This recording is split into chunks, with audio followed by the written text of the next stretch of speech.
عازمین حج کے لیے قرآن اندازی کا پروگرام منعقد ہوا۔ ناندیڑ کے 439 عازمین کو منتخب کیا گیا ہے۔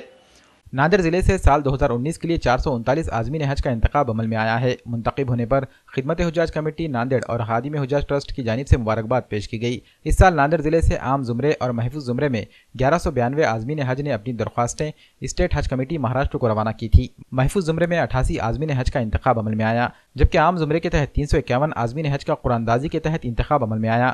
بقیہ عازمین کو ویٹنگ لسٹ میں رکھا گیا ہے۔ خدمت حجاج کمیٹی ناندیڑ اور خادم حجاج ٹرسٹ کی جانب سے منتخب شدہ عازمین کی پہلی تربیتی نشست کا اہتمام کیا گیا ہے۔ افتتاحی نشست 24 مارچ 2019 کو انور گارڈن فنکشن ہال ناندیڑ میں رکھی گئی ہے۔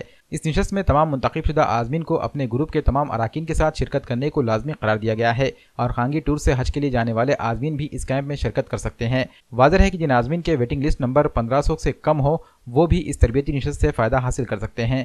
منتخب شدہ عازمین سے درخواست کی جاتی ہے کہ وہ دیگلو ناکے پر واقع خدمت حجاج کمیٹی ناندیڑ اور خادم حجاج ٹرسٹ کے دفتر سے رجوع ہو اور اپنا دعوت نامہ حاصل کریں اور دفتر آتے وقت اپنے گروپ کے تمام ممبران کی 2 عدد پاسپورٹ سائز فوٹو ساتھ لائیں۔